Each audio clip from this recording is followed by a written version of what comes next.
Nguvu ya msamaha. Karibu sana kwenye Stepak TV, mahali pa mafundisho ya kiroho na maisha ya kila siku. Leo tunazungumzia somo linalogusa maisha ya kila mmoja wetu, nguvu ya msamaha. Kama ni mara yako ya kwanza hapa, bonyeza subscribe, na kama umebarikiwa, usisahau kushiriki na wengine.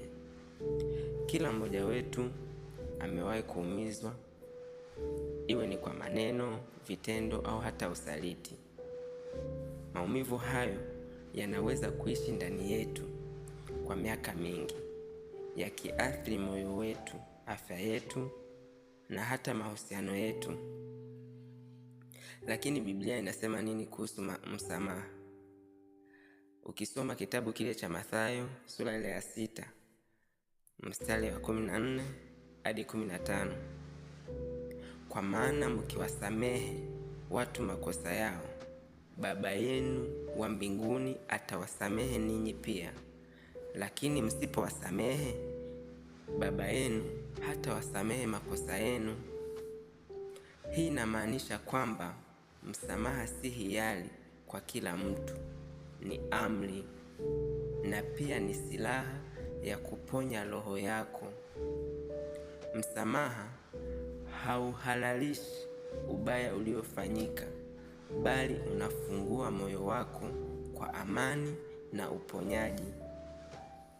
Wanasayansi pia wamegundua kuwa watu wanaosamehe hupunguza mfadhaiko, hupata usingizi bora na wana afya ya moyo iliyo imara.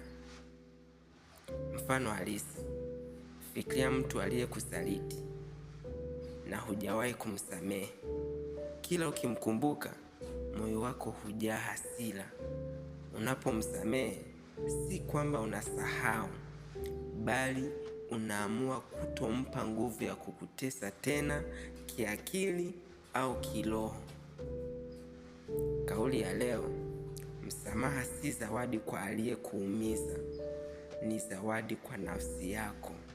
Narudia hili: msamaha si zawadi kwa aliyekuumiza, ni zawadi kwa nafsi yako.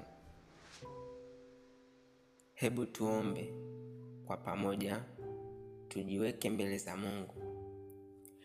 Baba wa mbinguni, tunakushukuru kwa neema ya uzima na nafasi ya kujifunza. Tunakusihi utusaidie kusamehe wale waliotukosea, kama ambavyo na wewe hutusamehe. Ondoa uchungu na hasira mioyoni mwetu.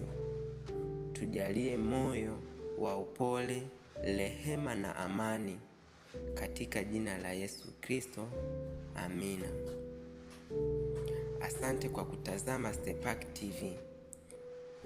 Ikiwa ujumbe huu umekugusa, tafadhali like, comment na share na rafiki zako. Usisahau kusubscribe kwa mafundisho zaidi. Mungu akubariki sana.